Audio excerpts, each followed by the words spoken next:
பட்டிமண்டபத்தினுடைய 2வது சுற்று ஆரம்பமாகிறது. 2வது சுற்றிலே இந்திரசித்தன் அணிக்காக பேச வருமாறு அன்போடு திரு முருகேசன் அவர்களை அழைக்கின்றேன். ஒரு தியாகம் என்பது என்ன? நடுவர் பெருமானவர்களே, மெழுகுவர்த்தி எரிகிறது. எரிகிற மெழுகுவர்த்திக்கு எந்த விதமான பயனுமே இல்லை. ஆனால் அந்த மெழுகுவர்த்தியின் வெளிச்சத்தில் பல பேர் பயன்பெறுவார்கள். அதுபோலத்தானே தியாகம் என்பது. எதிரணியரை பேசியதற்கெல்லாம் மறுப்பு சொல்லிவிட்டு என்னுடைய கருத்துக்களை 5 செய்திகளாக சொல்ல வேண்டும். என்ன, அச்சத்துக்கு பயப்பட்டு செத்து போனவங்க தாங்க மாரீசன். இருந்தீனா கொள்ளு வேண்டாம். சரி, இந்த பாவியனுடைய கரங்களை சாகுவதை விட ராமபிரானுடைய கரங்களை செத்தா பரவாயில்லைன்னு போன அவ்வளவுதான். பயத்துக்காக அஞ்சு செத்து போன மாரீசனின் மரணம் எப்படி தியாகமுடையதாக இருக்கும்? அடுத்தது, ஒருத்தரின் முன்னம் சாதல் உண்டவர்க்குரியதம்மா. செஞ்சோற்று கடன் கழிப்பது மட்டும் எப்படி நடுவர் வருமானவர்களே தியாகம் ஆக முடியும்? சோத்துக்காக செத்தான் நம்ம ஊரில் ஒரு பழமொழி உண்டு. சோத்துக்காக செத்தவன் எப்படி தியாகம் பண்ணான்னு சொல்ல முடியும்? நேரடியாக ராவணனே சொல்லுகிறானே, உனக்கு உண்பதும் உறங்குவது மட்டும்தான் உன்னுடைய தொழில் என்று. அப்போ அது மட்டும் இல்லை, கடைசியில் போய் எதிரிகிட்டவே கெஞ்சி நிற்கிறது. மூக்கிலா முகமென்று என்னை ஏசுவார்கள், என்னை கொண்டு கடல்ல போடுன்னு சொல்லுகிற செயல் எப்படி வீரத்தின் வெளிநலமாகும்? வீரம் இருந்தது என்று இவர்கள் பேசுகிறார்களே, அது எப்படி வீரத்தின் வெளிநலமாக மாற முடியும்? அன்பிற்கிடையே அறிவுரை பேசினார்கள். அறிவுரை சொல்லவில்லை என்று யார் சொன்னது? அறிவுரை சொல்லவில்லை என்று. தொடக்கத்தில் வீடனனும் கும்பகர்ணனும் பேசுகிற போதெல்லாம் அவர்களை எதிர்த்து இந்திரஜித் பேசினான். ஆனால் போர்க்களத்துக்கு போன பிறகு ராமலக்குவருடைய தெய்வ ஆற்றலை உணர்ந்த பிறகு வந்து பேசினான் ராவணனிடம். அதலால் அஞ்சினேன் என்று அருளலை ஆசிதான் அச்சிதிபால் விடுதியாயின் அணையவர் சீற்றம் தீர்வர், போதலும் புரிவர், செய்த தீமையும் பொறுப்பர், நின்மேல் உள்ள காதலால் உரைத்தேன் என்றான், உலகலாம் கலைக்கு வென்றான். ஏன் இந்த பாட்டு அறிவொளிக்கு கண்ணில் படலையோ? அறிவுரை சொல்லவே இல்லையாமே. அறிவுரை சொன்னான். அந்த அறிவுரையை கேட்காமல் ராவணன் என்ற பகடிக்காயெல்லாம் பயன்படுத்தலீங்க. போர் உத்துமுறை அது. வீரத்தை பற்றி உங்களுக்கு தெரியுமா? ஒரு வீரன் தன்னுடைய லட்சியத்திற்காக வேண்டி, என்ன லட்சியம்? தன் அண்ணனை, தன்னுடைய தந்தையை பாதுகாக்கணும், தந்தையினுடைய மானத்தை பாதுகாக்கணும், ரொம்ப முக்கியம். அதுக்காக வேண்டி வந்தவன் அந்த லட்சியம் ஈடேறுவதற்காக அந்த வீரன் சில இன்னைக்கு டெக்னிக்கல்ஸ் அப்படின்னு சொல்றோமே, போரினுடைய அணுகுமுறைகள், அதுல ஒன்றுதான். அது பகடைக்காய் அப்படின்னு நீங்க சொல்றதல்ல, ஏத்துக்க முடியாது என்பதை சொல்லி எங்களுடைய இந்திரஜித்தன் எப்படி தனித்தன்மை வாய்ந்தவராக இருக்கிறான் என்பதற்கு 5 சான்றுகளை காட்ட வேணும் நேரத்தை பொறுத்து. 1, இவர்கள் பேசினார்கள் மானத்தை பற்றி. தன்னுடைய தந்தையினுடைய பெருமை காக்க வேணும், அரக்கருடைய பெருமையை பாதுகாக்க வேணும். மானம் மானம் மானம் பெரிது என்று பேசுகிறார் நடுவர் பெருமானவர்கள். பெரிதும் விரும்பக்கூடிய நம்முடைய திருக்குறளில் வள்ளுவர் பேசுகிறார். எது தெரியுமா? மானம் தன்னிலைதாளாமையும் அந்நிலைதாளின் உயிர் வாழாமையும் மானம் எனப்படும். தன்னிலைதாளாமையும் அந்நிலைதாளின் உயிர் வாழாமையும் மானம் எனப்படும் என்று சொன்னபோது மயிர் நீப்பின் வாழா கவரிமான் அன்னார் உயிர் நீப்பின் மானம் வரின் வந்தது. மானத்தை இழக்க வேண்டிய சூழல் வந்தபோது உயிரை கொடுத்தாவது மானத்தை காப்பதற்கு நின்ற ஒருவனுடைய தியாகம் தானே நடுவர் அவர்களே, தியாகம் தானே. அந்த 2 அப்பேற்பட்ட காரியத்தை அந்த அணியை சார்ந்திருக்கக்கூடிய 2 அணியை சார்ந்திருக்கக்கூடிய மாரீசனோ அல்லது கும்பகரனோ செய்யலன்னு சொல்லிக்கிறேன். அடுத்தது, இந்த மானத்தை பற்றி பேசுகிறார் பாருங்கள். அக்ககுமாரன் செத்தது எப்படி தெரியுமா? அனுமன் அப்படியே தலையை பிடித்து தரையோடு தேய்ச்சி கொண்டு போட்டான். இது தெரிஞ்ச பிறகு கேட்டானுங்க கம்பனுடைய வரி. ஐயா அவங்க அற்புதமா அதைய பல இடங்களில் சொல்லுவதை கேட்டிருக்கு. எம்பியோ தேய்ந்தான், இல்லை இல்லை எந்தை புகழன்றோ தேய்ந்ததுன்னா. என் தம்பி செத்து போனது எப்படி இருந்தது தெரியுமா? எந்தையின் புகழ் தேய்ந்து போனது என்று பேசுகிறானே. நேருக்கு நேர் போர்க்களத்தில் நிற்கிறான். தம்பி பார்த்து கேட்கிறான், என்ன உனக்கு பெரிய ராஜ்யம் கிடைச்சிருமா? இந்திர செல்வங்கள் கிடைச்சிருமா? இலங்கை எல்லாம் ஆண்டு விடுவாயா? ஆட்சி பண்ணிக்கோ. ஆனா போச்சுரா உனக்கு மானம். என்ன வரியது? இனி உனக்கு என்ன மானம்? அது எங்களோடு போயிற்றென்றே என்று பேசுகிறானே. மானம் பெரிது என்று பேசியவன் அப்பேற்பட்ட வீரன் விழுந்து போகிறான் என்றால் அதுதான் நடுவர் பெருமானவர்களே தியாக மரணமாக இருக்க முடியும். நிகும்பலை யாகம் தோத்து போகுதுங்க. நிகும்பலை யாகம் வெற்றி பெற முடியல. வந்து நின்னா அப்பதான் பேசினா பாருங்க, மானமும் பாழ்பட, அந்த வேள்வியின் மோனமும் பாழ்பட போனது. ஏன்னா திரும்பி பார்த்தா வரிசையா பிணங்கள் கிடந்தது, வீரர்கள் இறந்து கிடந்தார்கள். நடுவர் அவர்களே, அந்த வீரர்களை பார்த்து சொன்னான், மானத்தால் மாண்டு கிடக்கக்கூடிய வீரர்கள் தான்.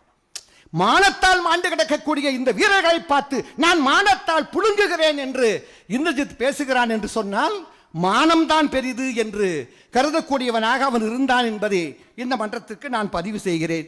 தந்தையின் மேல் அவனுக்கு இருந்த பாசம் நீங்கள் கும்பகர்ணன் காட்டியதெல்லாம் பாசம் அல்ல, கும்பகர்ணன் காட்டியதெல்லாம் பாசம் அல்ல. சீதையை விட்டுன்னு சொன்னா கேட்கல, நானே போருக்கு புறப்படுகிறேன், உன்னை நம்பியா அந்த போருக்கு வந்தேன், என்னையே நோக்கி நான் இன்னடும் பகை தேடிக்கொண்டேன் என்று சொல்லுகிறானே. என்னையே நோக்கி நான் இன்னடும் பகை தேடிக்கொண்டேன்னு புறப்பட்டா. இல்லை இல்லை, அப்பாவுக்கு முன்னால மகன் இருந்து தன்னை இறந்து போகக்கூடாதுங்கிற நோக்கத்தோடு இல்லை இல்லை யானே புறப்படுகிறேன்னு புறப்பட்டா. புறப்படுகிற போது அற்புதமான காட்சி நடுவர் அவர்களே, யானே போருக்கு போகிறேன் புறப்பட்டான். புறப்பட்டுட்டு ஓரமா அப்படியே போற போது கடைக்கண்ணால நோக்கி நான், கம்பன் சொல்லுகிறான் அந்த வரிகளை, கொடியோன் தன்னை கடைக்கண்ணால் நோக்கி நோக்கி இரு கண்ணீர் கழுல போந்தான் என்று எழுதுகிறான். அந்த 3 விஷயங்கள் அந்த கண்ணில் காட்டினானா. ஒண்ணு, ஒரு ஓர கண் சொல்லிச்சா, ஐயோ என் தந்தை, என் தந்தை,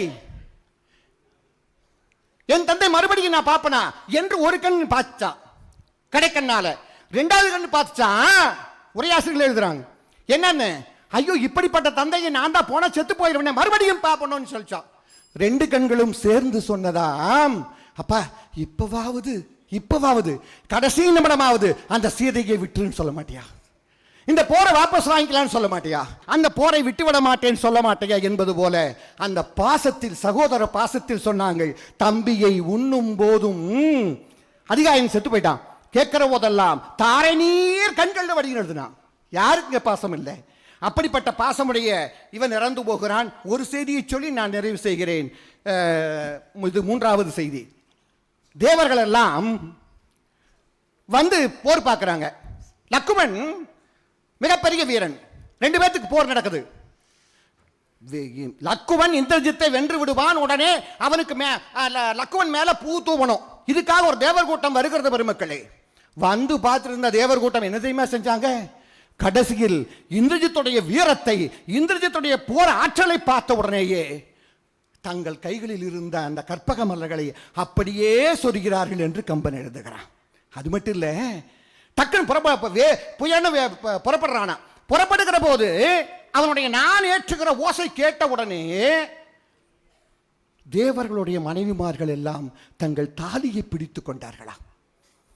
அப்படி சொல்லுகிற வீரன், அவனுடைய மரணம் கண்டிப்பாக தியாகத்துக்குரியதுதான் என்பதை சொல்லி நிறைவாக ஒரே ஒரு செய்தி, நம்முடைய திறனாய்வாளர்கள், நம்முடைய வாவேசு ஐயர் அவர்கள் சொல்லுகிற செய்தி இந்த மன்றத்துக்கு பொருத்தமாக இருக்கும் என்பதனால் சொல்லுகிறேன். அவர் சொல்றார், இந்திரஜித்தன் 3 விதமான திறமையுடையவன். 1 போராளி, 2வது வீரன், அதெல்லாம் நம்ம பேசிட்டோம். 3வது he is a proud defender of his father's glory என்று எழுதினா. என்னதுக்கு அர்த்தம்?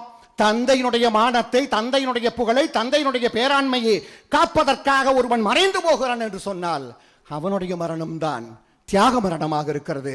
ஒப்பற்ற தியாகத்தை அவன்தான் செய்தான் என்று சொல்லி நல்ல வாய்ப்புக்கு நன்றி பாராட்டுகிறேன். நன்றி, வணக்கம். மீண்டும் மாரீசனே என்ற அணியின் சார்பாக பேச வருமாறு பூங்குழலி பெருமாள் அவர்களை அழைக்கிறேன். முத்தமிழ் தன்னை கடைந்ததனில் வந்து முந்தும் சுவைகளை தேர்ந்தெடுத்து சித்திரமாக நற்காப்பியத்தை தந்து சிந்தையில் இன்பம் திணித்த கம்பனது காவியத்தில் ஒப்பற்ற தியாகத்தை முதலில் செய்தவர் மாரீசன் தான். எதிரணியிலேருந்து வந்தாரு, என்ன கேட்டாரு? மாரீசன் தியாகம் செஞ்சதுனால அவன் பெரிய என்ன இருக்குது, என்ன விளைவு கேட்டதுனர். இந்திரஜித்து வீரன், முதல் விரல் என்றெல்லாம் அவர் சொன்னார். நாங்கள் சொல்லுகின்றோம், மாரீசன் தான் ஒப்பற்ற தியாகம் செய்தவர். ராமனுடைய காப்பியத்தில் முதலில் மாரீசன் உயிர் தியாகம் செய்ததனால்தான் நமக்கு ஒப்பற்ற காப்பியம் இன்று கிடைத்திருக்கின்றது. அதனால்தான் மிகச் சிறப்பாக கம்பனது காவியத்தில் ராமாயணத்தின் உயிர் நாடியான பகுதி எது என்று சொன்னால் சீதையை சிறையெடுத்த படலம். ஆனால் 118 படலங்களில் நடுநாயகமாக இருக்கக்கூடிய சீதையை சிறையெடுத்த படலம் என்று எழுதுவதற்கு கம்பனுடைய கை நடுங்கியது, உள்ளம் கூசியது. அதனால்தான் அவர் அந்த படலத்திற்கு சீதையை சிறையெடுத்த படலம் என்று சொல்லாமல் மாரீசன் வதை படலம் என்று வைத்திருக்கின்றார் என்றால் அதுதான் மாரீசனுடைய உயிர் தியாகத்தினால் தான் நமக்கு ஒரு அருமையான ஒரு காப்பியம் கிடைத்திருக்கின்றது. அடுத்து கும்பகர்ணன் வீரன், அவங்க சொன்னாங்க நிறையா. கும்பகர்ணன் வீரன். அடுத்து என்ன சொன்னா, எங்க மாரீசனை பார்த்து மாமன் சொல்லிட்டாருங்க. ஐயா, யார் இந்த மாரீசன்? இயற்கர் குலத்தில் வசுந்தரிக்கும் தாடகைக்கும், வசுந்தரியாகிய தாடகைக்கும் சுந்தனுக்கும் மகனாக பிறந்து தமிழனும் அளப்பெரும் சலதியால் அகத்தியரால் அரக்கராக சபிக்கப் பெற்று தகாதனை எல்லாம் செய்துவிட்டு ராமனுடைய அம்புக்கு அஞ்சி அவர்கள் சென்று சேர்ந்த இடம் கமாலி. யாரு கமாலி? ராவணனுடைய தாய் கேகேசியினுடைய தந்தை கமாலி, அரக்கர் குல தலைவன். தன்னிடத்தில் அடைக்கலமாக வந்தவர்களை தன் மக்களாக ஏற்றுக்கொண்டதனால் ராவணனுக்கு மாரீசன் மாமன் என்ற உறவு ஆனான். இந்த உறவு இரத்த உறவல்ல. இவர்கள் செய்தது தியாகம்தான், வீரத்தின் தியாகம், செஞ்சோற்று கடன் தீர்த்த தியாகம் நாங்கள் மறுக்கவில்லை. ஆனால் ஒப்பற்ற உயிர் தியாகம் எது என்று பார்த்தால் இரத்த உறவே இல்லாமல் மாரீசன் செய்ததுதான். இலங்கையில அருமையான எப்பொழுதுமே அழுகுரலை கேட்காம இனிமையான ஒலிகளே கேட்டுக்கொண்டிருக்கின்ற காலத்தில் திடீரென்று ஒரு அழுகுரல், ஓலமிட்டபடியே சூர்பனகை வருகின்றால், முகத்தில் ரத்தம் வழிகின்றது. அவளை கேட்கின்றான் ராவணன், அவர் பதில் சொல்கின்றார். இது எல்லாம் நாம் யாவரும் அறிந்த செய்திதான்.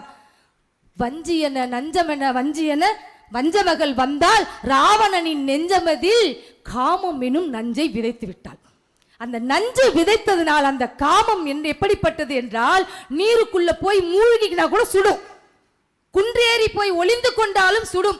அந்த காமம் தன்னுடைய உள்ளத்தில், ராவணனுடைய உள்ளத்தில் இருந்ததனால்தான் யார் சொல்வதையும் ஏற்கவில்லை, எதையுமே ஏற்றுக்கொள்ளாத ஒரு சூழ்நிலையில் ராவணன் இருந்தான். அந்த காமத்துக்கு மருந்து சீதை. மாயையால் சீதையை கவர்வதற்காக ராவணன் சென்று சேர்ந்த இடம் எதுன்னு பார்த்தீங்கன்னா மாரீசன். யாரு மாரீசன்? ராமபாணத்தினுடைய ஆற்றலையும் வேகத்தையும் நேரில் கண்டவன் மாரீசன். மாயா வஞ்சனையில் மிகுந்த வல்லமை படைத்தவன் மாரீசன். இந்திரஜாலம் எனும் மந்திர வித்தைகள் தெரிந்தவன் மாரீசன். வானவரையும் மருட்டி வந்தவன் மாரீசன். மாயம் என்ற பெயர் மாரீசனுக்கு உண்டு. மனிதர்களுடைய சுபாவங்களை கூட நுணுகி உணர்ந்தவன் தான் மாரீசன். கலைகள் பல கற்றவன். இது எல்லாம் இருந்தால் கூட ராமனுடைய அம்புக்காக அந்த அம்பினால் அடிபட்டு எல்லாவற்றையும் துறந்துவிட்டு இந்தியம் மடக்கி அவன் என்று தனியே போய் அவன் தவத்தில் இருந்தான். அவனை தேடி வருகின்றான் ராவணன். துப்பழி செவ்வாய் வஞ்சியை வவ்வ துணை கொண்டு இப்பழி தீர்க்கன்னு சொல்றான். அவன் சொன்ன உடனே, ராவணன் சொன்னதுடனே வாய் புல்லரித்தது, உடல் நடுங்கியதின் வான்மீகத்தில் சொல்கின்றார். ஆனால் கம்பர் என்ன சொல்கின்றார் என்றால், இரும்பை உருக்கி காதில் பாய்ச்சியது போல இருக்கின்றது. மாரீசன் என்ன சொல்கின்றான்? சீச்சி என தன் மெய்ச்சவி பொத்தி தெருமந்தான் அச்சம் அகற்றி செற்ற மனத்தோடு உரை தந்தான். வால்மீகியுடைய ராமாயணத்தில் கை கூப்பிக்கொண்டே அறவுரையை சொல்கின்றான். துளசி ராமாயணத்தில் அறவுரை சொல்கின்றான். ஆனால் கம்பருடைய ராமாயணத்தில் மாரீசன் எப்படி சொல்லுகின்றான் என்றால், தைரியமாக அச்சமுற்று சொல்லினான், மன்னா நீ நின் வாழ்வை முடித்தாய் மதியற்றாய், இது உன்னால் அன்று ஊழ்வினை என்றே உணர்கின்றேன். ஊழ்வினை உறுத்து வந்து ஊட்டும் என்பது போல ஊழ்வினை காரணமாகத்தான் நீ இங்க சொல்லியிருக்கிற. நீ பெற்ற செல்வம் எப்படிப்பட்ட செல்வம்? நீ சாதாரணமாவா பெற்ற? நீ பெற்ற செல்வம், நீ பெற்ற புகழ், உனக்கு இருக்கக்கூடிய மேன்மை, அவர் சொல்ற அறத்தினாலே எய்தினாய் என்றோ, இப்பொழுது மாற்றான் மனைவியை கவர்ந்து புறத்தினாலே எல்லாவற்றையும் இழக்கப் போகின்றாயா? எப்படிப்பட்ட வேள்வி செய்தாய்? அற்ற கரத்தோடு உன் தலையை நீ அந்த வேள்வியில் வீழ்த்தினாயே. 1000 வருடங்கள் மிக கடுமையான தவம் செய்தவன் ராவணன். தவம் செய்து தன்னுடைய தவத்தினுடைய முடிவில் வேள்வியில் ஒரு தலையை அரிந்து போட்டு விட்டான். இப்படியாக தொடர்ந்து 9 தலைகளை அரிந்து போட்டு 10வது தலையை அறுக்கும் பொழுதில் பிரம்மன் உனக்கு எல்லா பேர்களும் பெற்றான். அப்படியெல்லாம் கிடைத்த இந்த மேன்மையை, இந்த பதத்தை நீ இழக்க போகின்றாயா என்ற அறிவுரை சொல்லும் போதுதான் இடிப்பாறை இல்லாத ஏமரா மன்னன் கெடுப்பாரிலானும் கெடும் என்பது அமைச்சன் போல் நீ எனக்கு அறிவுரை சொல்லுகின்றாயா? நீ எனக்கு அமைச்சன் அல்ல, சொன்னதை செய் என்று சொல்லுகின்றான். அப்பொழுதுதான் இது அறத்திற்கு அப்பாற்பட்டு அவன் வழியில் சொல்ல முடியவில்லை. செய்தக்க அல்ல செயக்கெடும், செய்தக்க செய்யாமையானும் கெடும் என்றார் வான்புகழ் வள்ளுவர். மாரிசன் என்ன முடிவெடுக்கின்றான்? தனக்கு ஒவ்வாமை, தனக்கு இயல்பில்லை, தான் மாறி இருந்தான். செய்தக்க அல்ல செய்ய துணிந்தவன் மாரிசன். ஏன் செய்தக்க அல்லவற்றை அவன் செய்ய துணிந்து மாயமானாக உருவெடுக்கின்றான். மாயமானாக உருவெடுத்து அவன் செல்லுகின்ற போது இலக்குவன் சொல்லுகின்றான், அண்ணா இது மாயமான் அல்ல மாரிசன் என்று சொல்லுகின்றான். எப்படி சொல்கின்றான்? விஸ்வாமித்திரருடைய வேள்வியில் ராமன் முன்னால் இலக்குவன் பின்னால் இருக்கின்றார்கள். இலக்குவன் பின்னிருந்து கவனிக்கின்றான். மாரீசனுடைய அந்த கண்களை பார்க்கின்றான். இரண்டாம் முறை மானாக வடிவம் எடுத்து வரும்பொழுதும் அந்த கண் அவை நமக்கெல்லாம் கை ரேகை போல, கண்ணின் ரேகை ஒருவருக்கு போல் மற்றவருக்கு இருக்காது. இலக்குவன் சொல்வதை ராமன் கேட்கவில்லை, சீதை மேல் உள்ள காதலால். அப்பொழுதுதான் அந்த மான் உருவாக எடுத்த மாரீசன் மேல் எழும்புகின்றான். ராமனுடைய அம்பு பாய்கின்றது, அவன் இறக்கின்றான். இருக்கும் பொழுது இப்படியெல்லாம் ஞான உபதேசம் செஞ்ச மாரீசன் எதற்காக லட்சுமணா சீதா என்று கூகின்றான் என்று பார்த்தால், ராமாயணத்துடைய காப்பியத்தின் உயிர் நாடியான பகுதி இது. தியாகம் என்ற சொல்லுக்கு அர்த்தத்தை சொல்லி என் உரையை முடித்துக் கொள்கின்றேன் நடுவர் அவர்களே. தியாகம் என்ற சொல்லுக்கு என்ன அர்த்தம்? உபகரிப்பு. உபகரிப்பு என்றால் உதவி செய்தல். ராவணனுக்கு உதவி செய்ய வந்த மாரீசன் தன்னுடைய குரலை எழுப்புகின்றான். அதனால் தான் நமக்கு ராமாயணமாகிய காப்பியம் கிடைத்தது. தியாகம் என்ற சொல்லுக்கு கைவிடல் என்ற ஒரு பொருள் இருக்கிறது.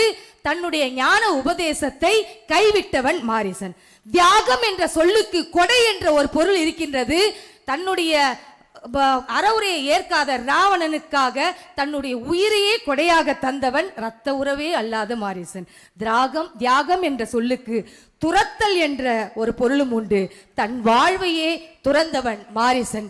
இப்படி எந்த வகையில் பார்த்தாலும் மாரீசன் தான் காப்பியத்தின் முதலில் எந்த எதிர்பார்ப்பும் இல்லாமல், எந்தவித போரும் இல்லாமல் அவன் உயிர் துறந்தது ஏன் ஒப்பற்ற தியாகம் என்று சொல்லுமானால், ராம அவதாரத்தினுடைய நோக்கம் நிறைவேறி இருக்கின்றது.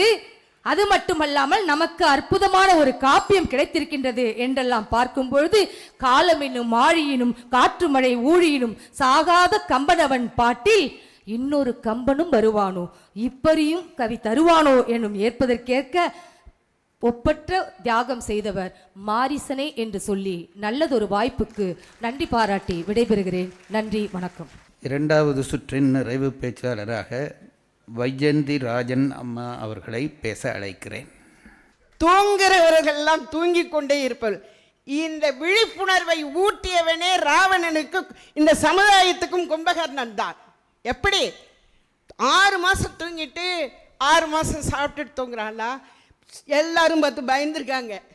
அதனால தான் வரங்களை மழுயிலா வரத்தினான் அப்படின்னு சொல்லுவாங்க இல்லையா? அந்த பிரம்மதேவன் வரத்தை கொடுக்கறச்சியே இவர்களை பார்த்து பயந்து தான் கும்பகர்ணனுக்கு நித்தியத்துவம் வேணும்னு கேட்கும்போது அவங்க வாயில போய் மோசடி பண்ணி நித்துரைத்துவம் வேணும்னு கேட்க வச்சுட்டாங்க. அப்பயே பரிதாபப்பட்டவர், எல்லாமே அவருக்கு திட்டமிட்டு நடந்தது. கும்பகர்ணன் வந்தோடனே தூக்கத்திலேருந்து எழுந்திரிச்சோடனே, எழுந்திருக்கும் போதே என்ன நினைச்சு தெரியுமா எழுந்திருக்கிறாங்க? நாம் தூங்கும்போது என்ன நினச்சிக்கிட்டு தூங்குறோம் அதுதான் நினைவுக்கு வரும். எழுந்திரிச்சோடனே இன்னும் சீதையை விடலையா? ஆனதோ வெங்கமம் அழகில் கற்பில் அந்த ஜானகியை இன்னும் விடலையா? என்ன பேச்சு பேசுறீங்க நீங்க? என்னன்றி கொண்டார்க்கும் உய்வுண்டாம் உய்வில்லை, செய் நன்றி கொண்ட மகற்கு என்பதற்காக செஞ்சோற்று கடன் கழித்தவர் கும்பகர்ணன். எப்படி தெரியுமா? கூப்பிடுகிற போதே நீ போ அப்படின்னு சொல்லுகிற போதே சொல்லுகிறார், அவனுக்கு இடது புருவமும் இடது கண்ணும் துடிக்கிறது. அது என்ன தெரியுமா? நிமித்தத்தை கற்றவர் கும்பகர்ணன். ஆகா, இடது கண்ணும் இடது புருவமும் ஆண்களுக்கு துடித்தால் துன்பம் விளையப் போகிறது என்ற அர்த்தம். பெண்களுக்கு துடித்தால் நல்லது நடக்க போகிறது என்ற அர்த்தம்.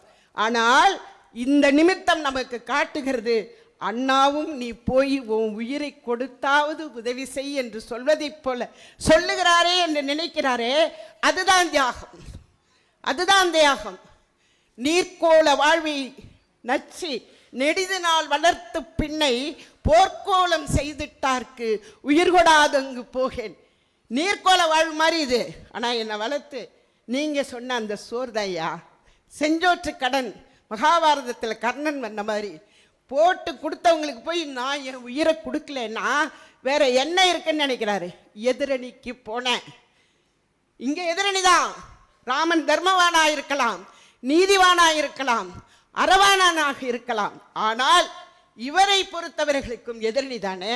அங்கே போன விபீஷண வந்துடாத, நீ அங்கேயே இரு, அங்கேயே இரு என்று சொல்லி அறத்துக்காக நீ இருக்கிறாய், மரத்துக்காக நான் இருக்கிறேன், அண்ணாவுக்காக நான் உயிர் கொடுப்பேன் என்று சொன்னவர் கடைசியில் சொல்லுகிற போது புலையுறு மரணம்.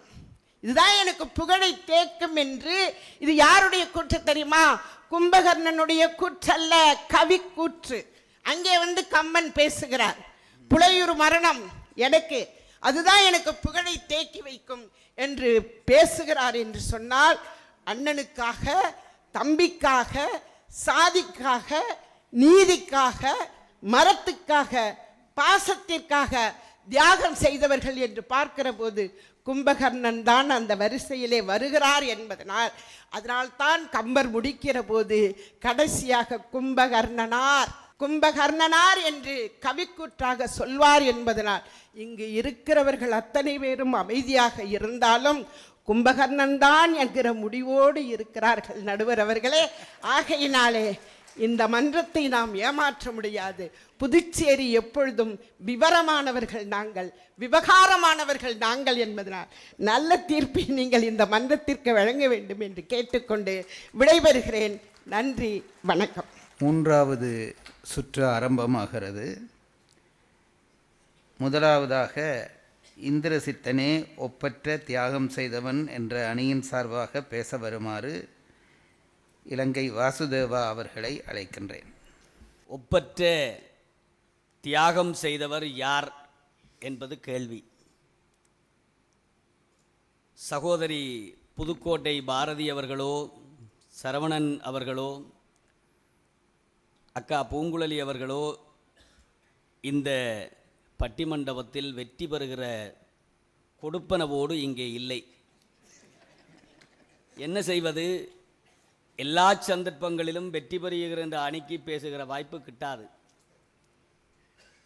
சுமாரா பேசுகிறவனாக இருந்தாலும் வெல்லப்போகிற அணிக்கு வந்து வாய்க்கப்பெற்ற அதிர்ஷ்டசாலி நான்.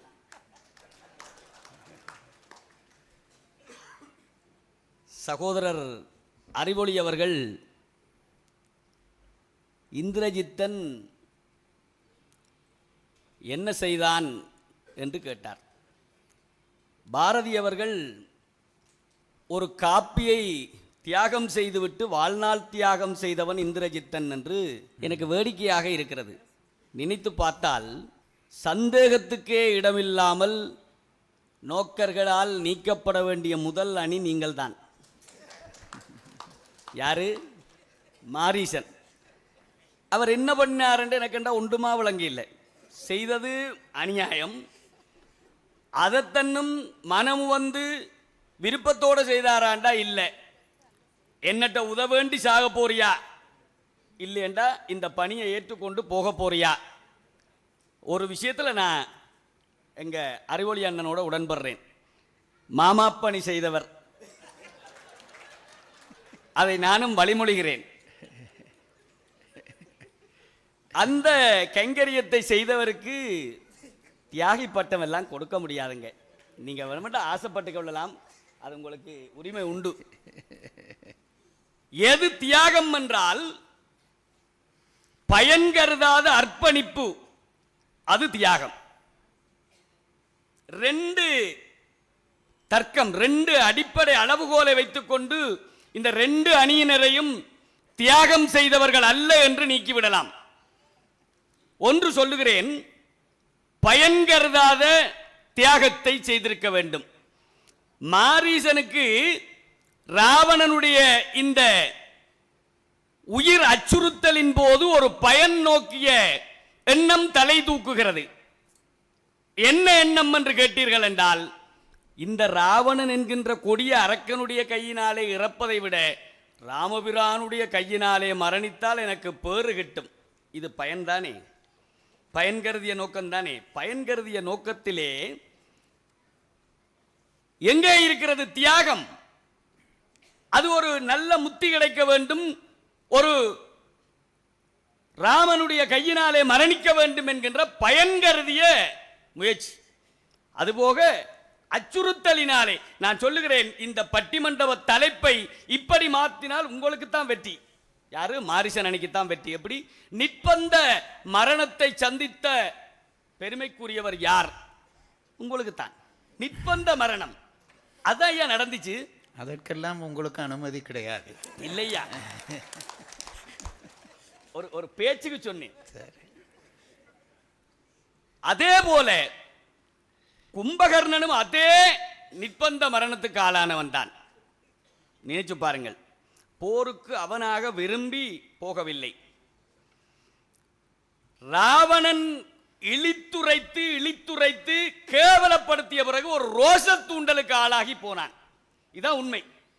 இங்க பாருங்கள், மரம் கிளர் செருவினுக்கு உரிமை மாண்டனை, பிறங்கிய தசையோடு நரவம் பெற்றனை, இறங்கிய கண் முகிழ்த்து இரவும் மெல்லியும் உறங்கினை. பாருங்க,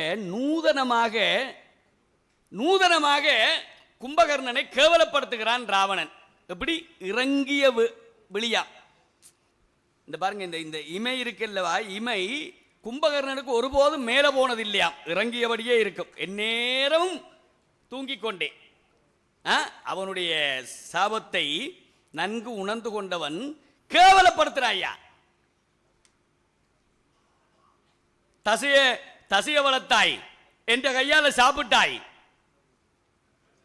என்று அவனை கேவலப்படுத்தி, இதுக்கு மேலே இங்கே இருக்கத்தான் வேணுமா? ஒன்றுமில்லை, பரீட்சையில ஒருத்தன் ஃபெயில் ஆயிட்டான். அம்மா என்ன சாப்பாடுன்னு வாரான் கூல. அவனுக்கு அதெல்லாம் மேட்டரே கிடையாது. எது ஃபெயில் பண்ணதெல்லாம் விஷயமே கிடையாது. அப்பா கண்ணா பின்னாண்டு திட்டுறார். வீட்டை விட்டு போயிட்டான். பாரியா, இவ்வளவு ரோசக்காரன், இவ்வளவு மான வீரன், ஃபெயில் ஆயினோன்னு வீட்டை விட்டு போயிட்டானே என்ற மாதிரி இருக்குது. அவனுக்கு எதுவுமே கவலை இல்லாமல் இருந்தவன் கேவலப்படுத்திய பிறகு போருக்கு போகிறான். இது ஒன்று. அப்ப மாரீசனும் கும்பகர்ணனும் நிர்பந்தத்தினாலே இந்த தியாக முயற்சியிலே ஈடுபட்டவர்கள். இரண்டாவது சொல்லுகிறேன், பயன் கருதிய தியாகமாக இவர்களுடைய தியாகம் இருக்கிறது. அது சொல்லிவிட்டேன். மாரீசன் எப்படி தன்னுடைய நல்ல மரணம் வாய்க்கப்பெற வேண்டும், ராமன் கையாலே செத்தால் குட்டு வேணாலும் மோதிர கையால குட்டு வேண்ட வேண்டும் என்று சாகத்தான் போறோம், ராவணனுடைய கையால சாவதை விட ராமனுடைய கையாலே சாவோம் என்று பயன் கருதிய முயற்சி. அதே போல கும்பகர்ணன், இங்க பாருங்க அறிவொளி அண்ணா, எனக்கு ஒன்றுமா விளங்கல. நீங்க என்ன சொன்னீங்க? கும்பிட்டு வாழ்கிறேன். இந்த கும்பகர்ணன் வந்தாராம். பீடனன் வந்து சொல்றான், வாரியா எதிரி பக்கம், ராமன் பக்கம் வா, எனக்கு அபயம் தந்த ராமன் உனக்கும் அபயம் தருவான். அப்படி சொல்ற போது எங்க கும்பகர்ணன் என்று சொல்றார், செம்பிட்டு செய்த இஞ்சி திருநகர் செல்வந்தேறி வம்புட்ட தெரியலம் முன் உயிர் கொண்ட வகைய வாழ்த்தி கும்பிட்டு வாழ்கிறேன் ஜான் கூற்றையும் ஆடல் கொண்டேன். கடைசியா என்னையா செய்தார்? உன்னைத்தான் உம்பியைத்தான் அனுமனைத்தான் எம்பி பிரியாதிருக்க வேண்டும், இதை நீ அருள வேண்டும். எதிரிட்ட போய் வரம் கேட்கிறார். கடைசியா மூக்குளந்த முகமன்று முனிவர்களும் தேவர்களும் என்னை இகழ்வார்கள், என்னுடைய உடலை கொண்டு போய் கடலுக்குள்ள போட்டு விடு. இந்த மாதிரி எல்லாம் எதிரிட்ட சரணடைந்தவர். இவருடைய தியாகம் எல்லாம் தடுமாற்றத்துக்குள்ளான தியாகம். இந்திரஜித்தனுக்கு வருகிறேன். ஒரு நிமிடத்துக்குள்ளே இந்திரஜித்தன் பற்றிய செய்திகளை சொல்லி முடிக்கிறேன். அவன் ஒரு சின்ன பையன், அவனுக்கு தெரிஞ்சதெல்லாம் சிங்கக்குட்டி, அவனுக்கு தெரிஞ்சதெல்லாம் அப்பாவுக்கு ஒரு பகை வந்துவிட்டு, அப்பாவுக்கு போர் வந்திருக்கிறது, அது அப்பா செய்தார் சரியா பிள்ளையா, இதெல்லாம் இந்த அற உணர்ச்சி எல்லாம் அவனுக்கு தெரியல. ஆனால் ஆரம்பத்திலே இருந்து சிறிதளவு தடுமாற்றம் கூட இல்லாமல் அப்படின்னா வருவாங்க எங்க பாரதிய அப்படி ஆதலால் அஞ்சினேன் என்று அருளலை அப்படி என்று வந்தானே, அது என்னவாமண்டு, அதுதான் அதுக்காகத்தான் உங்களுக்காகத்தான் சொன்னான். அஞ்சினேன் என்று நீங்க நினைச்சிடாதீங்க, அதுக்காகத்தான் சொன்னான். ஆதலால் அஞ்சினேன் என்று அருளலை ஆசைதான் அச்சீதை வாழ் விடுதியாயின். நானும் ஒரு அறம் சொல்லி இருக்கிறேன் என்று ஒரு பதிவாக்க வேண்டும் என்பதற்காக. மற்றபடி அப்பாவுக்கு மனமு வந்து தன்னுடைய உயிரை தியாகம் செய்கிறான். தந்தையினுடைய காமத்துக்காக தன்னுடைய இளமையை துறந்தவன் பீஷ்மன். தந்தையினுடைய காமத்துக்காக தன்னுடைய இளமையை துறந்தவன் பீஷ்மன். தன் உயிரையே துறந்தவன் இந்திரஜித்தன். அவனுடைய நல்ல அந்த உயிர் தியாகத்தை விட ஒரு உயர் தியாகம் இருக்க முடியாது என்று கூறி வாய்ப்புக்கு நன்றி பாராட்டி விடுவார். மாரீசனே என்கின்ற அணியின் சார்பாக பேச வருமாறு தம்பி சரவணச்செல்வன் அவர்களை அழைக்கிறேன். மாரீசனுடைய தியாகத்தை பற்றி மட்டும் நான் பேசுறேன். மூவருமே உயிர் தியாகம் செய்தார்கள், அது பொதுவான விஷயம். அதை தாண்டி மாரீசன் என்ன செய்தான் அதைத்தான் இப்ப நான் சொல்ல போறேன். ராமன் அம்பிலிருந்து தப்பிய மாரீசன் தவம் பண்றான். இப்போ விஸ்வாமித்திரர் தாடகையை கொள்றதுக்கு ராமனை கூட்டிட்டு வர்றார். ஒரு சாபத்தினாலே தன்னுடைய தவ வலிமையினாலே எத்தனை அரக்கர்களாலும் அவர் அழிக்க முடியும். ஆனா அழிக்கல. ஏன் அழிக்கல? தவம் வீணாயிரும். ராமன் தாடகையை கொள்ள தயங்கும் போது கூட விஸ்வாமித்திரர் என்ன சொல்றாரு? ஈரியில் நல்லறம் பார்த்து இசைத்தேன் இவட் சீறி நின்று செப்புகின்றேன் அலேன் அப்படிங்கிறார். அப்ப சாபமும் தவத்தை அளிக்கும், கோபமும் தவத்தை அளிக்கும். விஸ்வாமித்திரன் தவத்தை அளிப்பதை விரும்பவில்லை. ஆனால் இங்கே விஸ்வாமித்திரன் அளவுக்கு தவத்தை சேர்த்து வைக்காவிட்டாலும் கூட தான் சேர்த்து வைத்திருந்த தவத்தை தியாகம் செய்தவன், ராவணன் பொருட்டு தியாகம் செய்தவன் மாரீசன். அதாவது கோடி ரூபாய் வச்சிருக்கிறான் விஸ்வாமித்திரன் தவம். 1 ரூபாய் செலவழிக்க அவன் பயந்தான், ராமனை கூட்டிட்டு வந்தான். ஆனா இருக்கிற 10 ரூபாயையும் மனமுவந்து தியாகம் செய்தவன் மாரீசன், தவத்தை தியாகம் செய்தவன். இரண்டாவது என்ன தியாகம் செய்தான்? தன்னுடைய ஒழுக்கத்தை தியாகம் செய்தான். ராவணன் அவனை வந்து பார்க்கும் பொழுது மாரீசன் என்ன செய்து கொண்டிருந்தான்? இந்தியம் அடக்கி நின்ற மாரீசன் என்று பேசுகின்றான் கம்பன்.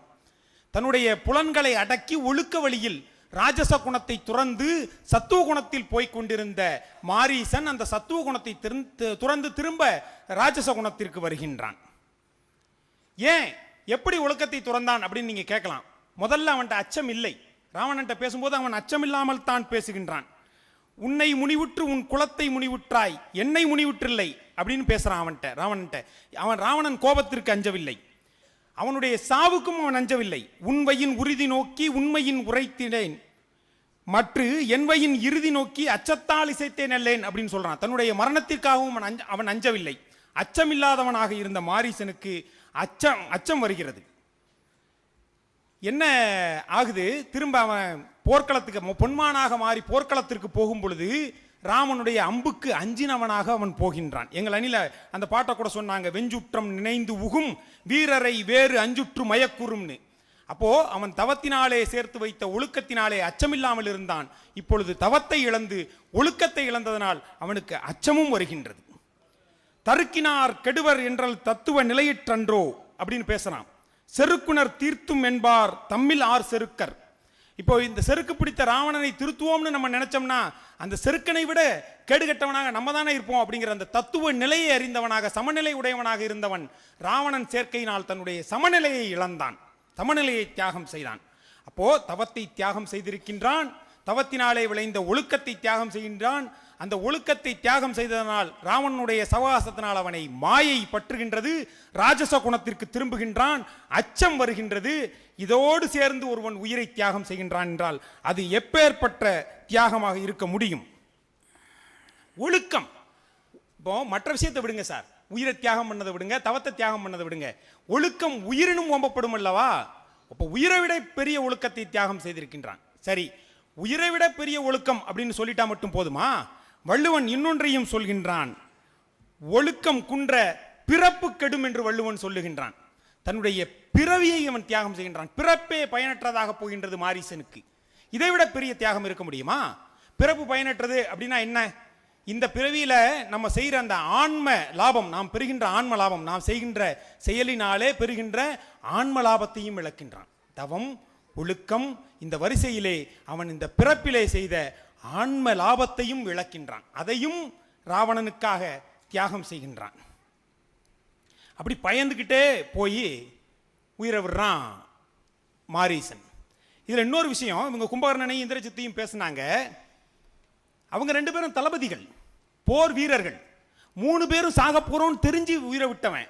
ஆனால் போர் வீரர்களாக தளபதிகளாக இருந்த இந்திரஜித்தனும் கும்பகர்ணனும் பயப்படாமல் போய் உயிரை இவன் பயந்து கொண்டே போய் உயிரை ஏன்னா இவன் போருக்கு தொடர்பில்லாத பொதுமக்களுள் ஒருவன், சிவிலியன்.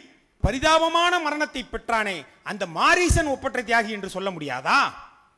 அவனைத்தான் ஒப்பற்ற தியாகி என்று நாம் சொல்ல வேண்டும்.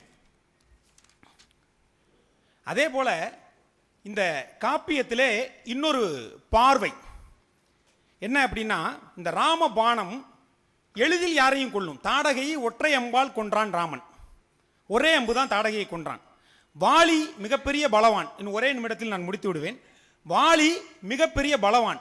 அவன் மார்பிலே வாழைப்பழத்தில் ஊசி சென்றது போல அந்த ராமபாணம் சென்றது.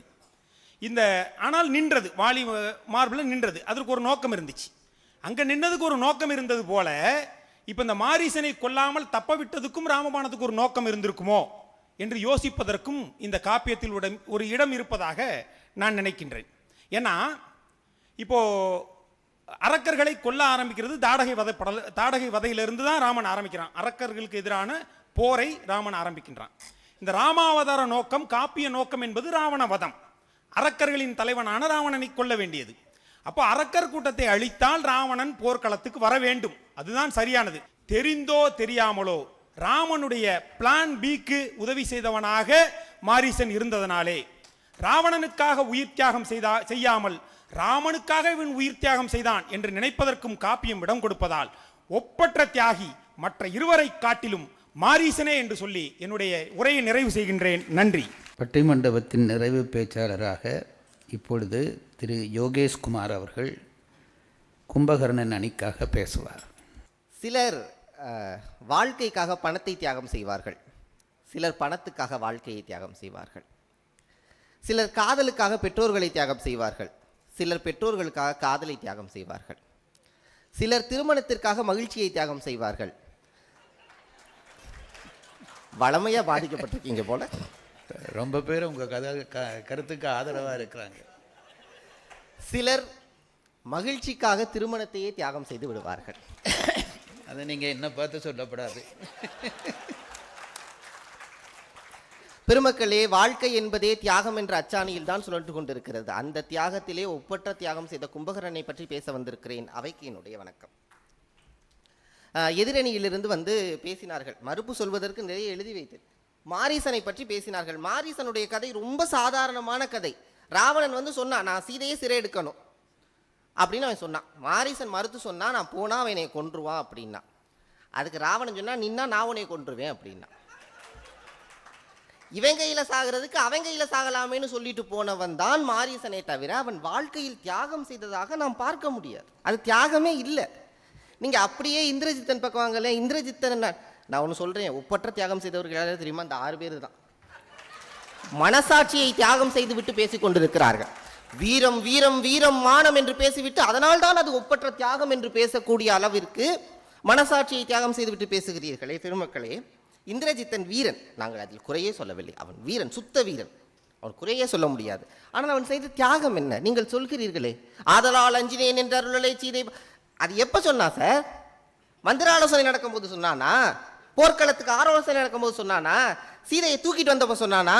இவன் இந்த நாகபாசம் போட்டு பிரம்மாத்திரம் போட்டு நிகும்பல யாகத்துல தோத்து போய் எல்லாத்துலையும் தோத்து போனதுக்கு அப்புறம் சொல்றான் ஆதலால் அஞ்சினேன் என்ற அருளலை. இதை எப்படி நீங்கள் தியாகத்தில் செய்ப்பீர்கள்? நீங்கள் அப்படியே கும்பகர்ணன் பக்கம் பாருங்கள். கும்பகர்ணனுடைய வாழ்க்கையே தியாக வாழ்க்கை. நீங்கள் மாயப்போர் நடத்தினீர்கள், கும்பகர்ணன் தான் தியாக போர் நடத்தினார் என்பதை மறந்து விடாதீர்கள் பெருமக்கள். சார், எது தியாகம்? தனக்கு நன்மை என்று ஒன்று முன்னே நிற்கிறது, தனக்கு நல்லது, அதை சுயநலமா தான் எடுத்துக்காம பொது நலத்திற்காக அந்த நன்மையை விளக்குறது இருக்குல்ல, அது தியாகம். கும்பகர்ணன் எந்திரிச்சு பார்க்கிறான். வீடனன் மந்திராலோசனை நடக்கும் போது கூட இருந்த வீடனன் திருப்பி 2வது தடவை எந்திரிச்சு பார்க்கும்போது இல்ல, ராமனோட போய் சேர்ந்துட்டான். நினைச்சிருந்தா கும்பகர்ணன் ஒரு நிமிஷம் போய் ராமனோட சேர்ந்திருக்கலாம் சார். அங்கே போய் சேர்ந்திருந்தா இவன் நல்லபடியா வாழ்ந்திருக்கலாம். கும்பகர்ணன் சாக வேண்டிய அவசியமே இல்லை, அவன் வாழ்ந்திருக்கலாம். ஆனால் தன்னுடைய குலத்தை காப்பதற்காக ராமனாவது யாராவது எனக்கு வேண்டாம், நான் என் குலத்திலே நிற்கிறேன் என்று தியாகம் செய்தானே, அது தியாகம். அங்கே இருந்து கும்பகர்ணன் மேலே இருக்கிறான். சரி, அவனா போகலைன்னு விட்டுருங்களேன், ராமனே கூப்பிட சொல்றான், கும்பகர்ணனை சேர்த்துக்க சொல்லு, அங்கேருந்து இங்கே சேர்ந்துட சொல்லுங்கிறான். பரம்பொருள் வந்து கூப்பிடுது. காப்பியத்தில் பரம்பொருளுக்காக தியாகம் செய்தவர்கள் பல பேர் இருக்கிறார்கள். ஆனால் தன் குலத்திற்காக பரம்பொருளையே தியாகம் செய்தவன் கும்பகர்ணன் தான். ராமானுஜர் திருக்கோஷ்டியூர் நம்பிகள்கிட்ட போய் ரகசிய மந்திரத்தை கேட்டுட்டார். திருக்கோஷ்டியூர் நம்பிகள் சத்தியம் வாங்கிட்டு சொன்னார், இதை நீ வெளியில சொன்னா நீ நரகத்துக்கு போவ.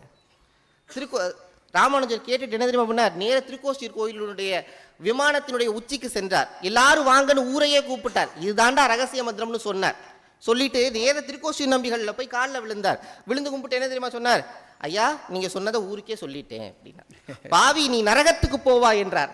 ஐயா, இங்க பாருங்க ஐயா, 1000 பேர் சொர்க்கத்துக்கு போக போறான், நான் நரகத்துக்கு போனா பரவாயில்லை என்று சொன்னானே, அது தியாகம். அந்த தியாகத்தை செய்தவன் கும்பகர்ணன். தனக்கு நன்மை என்று தெரிந்த போது என் குலத்திற்காக அந்த நன்மையை துறந்தானே, அது தியாகம்.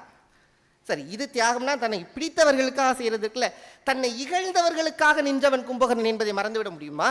சூர்பனகை மூக்க அறுத்துட்டான். மூக்க அறுத்த சூர்பனகை எல்லாரையும் கூப்பிட்றா. ராவணனை கூப்பிட்றா, கரனை கூப்பிட்றா, தூடனை கூப்பிட்றா, இந்திரஜித்தனை கூப்பிட்றா, எல்லாரையும் கூப்பிட்றா. கும்பகர்ணனை மட்டும் கூப்பிடவே இல்லை. அவன் மாற்றா என்ன தெரியுமா சொன்னா? டே, எல்லாரும் கும்பகர்ணனை மாதிரி தூங்குறியலாடான்னு கேட்டான். தூங்கு மூஞ்சியா? எங்க அண்ணன் கும்பகர்ணன் தானே தூங்கு மூஞ்சி, நீங்களும் மாடா தூங்கிக்கிட்டு இருக்கீன்னு கேட்டா. சூர்பனகைக்கு கும்பகர்ணன் மேல பாசமே இல்லை. அந்த பாசமே இல்லாத தங்கைக்காக பேசிய ஒரே கதாபாத்திரம் கும்பகர்ணன் தான். போர்க்களத்துல இலக்குவடன் வந்து முன்ன நிக்கிறான். ராமன் தம்பி நீ, ராவணன் தம்பி நான், வாரா போட்டு பார்த்துக்கோ. அவன் சொல்றான், பெய்தவத்தினால் ஒரு பெண் கொடிங்கிறான். திருச்சி ராதாகிருஷ்ணன் ஐயா சொல்றத நான் கேள்விப்பட்டிருக்கேன். சூர்பனகைனா என்ன அர்த்தம்னா, நெகம் வந்து முறை மாதிரி இருக்குமா. எங்க ஊர் பக்கம் சொல்லப்போனா சொலகு மாதிரி இருக்குமா நெகம். அப்ப நெகமே முறை மாதிரி இருக்குன்னா உருவம் எப்படி இருக்கும்னு யோசிச்சு பாருங்க. அந்த உருவத்தில் இருக்கிறவளை கும்பகர்ணன் சொல்றான் என் குல கொடின்னு சொல்ற. அது எப்படி சார் கொடியாகும்? கும்பகர்ணை சைஸுக்கு அவ கொடி என்று திருச்சி ராதாகிருஷ்ணன் ஐயா சொல்லுவார். என் தங்கச்சியுடைய மூக்க அறுத்தவன் தானே, தப்பே செய்யாத உன் மூக்க அறுத்தில, இன்னைக்கு நீயா நானான்னு பார்ப்போம், உன் கையை அறுத்து கீழே போற, முடிஞ்சா காப்பாத்திக்க என்று சொன்னவன் கும்பகர்ணன். யாருக்காக? தன்னை அசிங்கப்படுத்திய, தன்னை இழிவுபடுத்திய தன் தங்கைக்காக நின்றானே கும்பகர்ணன். அது தியாகம் சார். இதெல்லாம் சாதா தியாகம் தானே. இதிலிருந்து கும்பகர்ணன் மேலே இருக்கிறான். காப்பியத்தில் எல்லோரும் தர்மத்திற்கும் அதர்மத்திற்கும் போராடி கொண்டிருந்தார்கள். கும்பன் மட்டும்தான் 2 தர்மங்களுக்கு இடையே போராடி கொண்டிருந்தான். தான் நம்பிய அறம் ஒன்று, ராமனின் அறம் ஒன்று. தான் நம்பிய அறம் என்ன? என்னுடைய குலத்தை காப்பாற்றுவது. ராமனுடைய அறம் என்ன? சீதையை மீட்பது. இந்த 2ஐயுமே காப்பாற்றணும். 2ல எப்படி சார் காப்பாற்ற முடியும்? தர்மத்தின் வாழ்வதனை சூதுகவும், தர்மத்துக்கும் சூதுக்கும் போட்டி வச்சா தர்மம் ஜெயிச்சிரும். 2 தர்மத்துக்கு இடையில போட்டி வச்சா எது ஜெயிக்கும்? 2 தர்மமும் ஜெயிக்கணும்னு நினைச்சவன் கும்பகர்ணன் என்பதை நீங்கள் மறக்காதீர்கள். எப்படி தெரியுமா? கும்பகர்ணனே சொல்றால போயிட்டு வரும்போது, என்னை வென்று உளர் எனில் உன்னை வென்று உயர்தல் உண்மை, பின்னை நின்று புலம்புதல் பிள்ளை. நீ பின்னாடி எல்லாம் புலம்பாதரா, சீதை நான் செத்ததுக்கு அப்புறம் சீதையை விற்று என்று சொன்னான். அதுதான் சார் கும்பகர்ணன் செய்த தியாகத்தினுடைய உச்சம். என்ன தெரியுமா? நான் செத்து போறேன், இப்ப நான் செத்ததுக்கு அப்புறம் ராவணன் சீதையை விட்டுட்டானா சீதை ராமனோட சேர்ந்துருவான். அப்ப அந்த பக்கம் இருக்கிற அறம் காம்ப்ரமைஸ் ஆயிடுச்சு, முடிந்து விட்டது. இப்ப இந்த பக்கம் பாருங்க, ராமனும் சீதையும் சேர்ந்து விட்டார்கள் என்றால் போர் நின்று விடும். போர் நின்று விட்டால் ராவணனின் உயிர் காப்பாற்றப்படும், இந்திரஜித்தன் உயிர் காப்பாற்றப்படும், மண்டோதரி, தானியமாளி, இலங்கையில் உள்ள மக்களின் உயிர், அனைத்து உயிரும் காப்பாற்றப்படும். இப்ப இந்த பக்கத்தினுடைய உயிரையும் காப்பாற்ற வேண்டும், ராமனையும் சீதையும் சேர்க்க வேண்டும். இந்த 2 பக்கத்தினுடைய அறத்தையும் நிலைநிறுத்துவதற்கு ஒன்றே ஒன்று. அது என்ன? என்னுடைய உயிரை தியாகம் செய்வது. என்னுடைய உயிரை தியாகம் செய்தால் இத்தனை உயிர்கள் வாழும் என்றால் என்னுடைய உயிரை நான் தியாகம் செய்ய தயாராக இருக்கிறேன் என்று சொல்லிவிட்டு தியாகம் செய்தானே கும்பகர்ணன். அதுதான் சார் ஒப்பற்ற தியாகம்.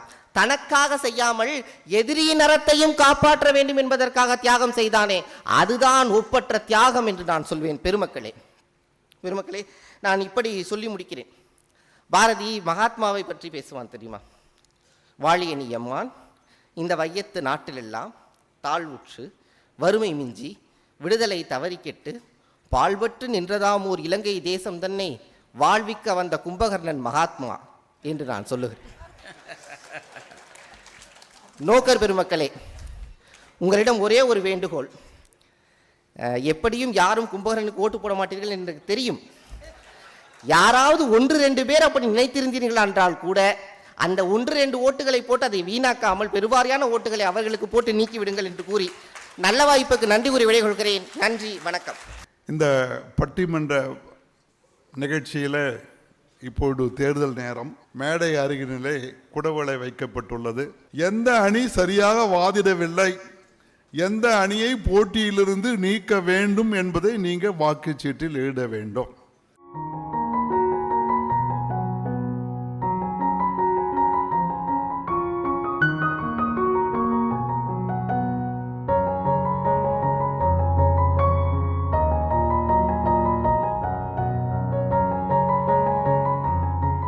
தேர்ந்தெடுக்கப்பட்ட வாக்குகள் 49, பதிவான வாக்குகள் 49.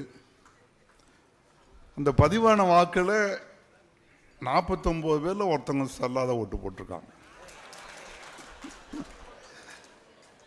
இந்த முன்னாடி இருக்கிறவர் கையை தூக்கி காட்டுறார் ஒரு சொல்லி, அவர் தான் நான் சந்தேகமாக இருக்கு. செல்லாத ஓட்டு, செல்லாத வாக்கு 1. அதிக வாக்குகளை பெற்று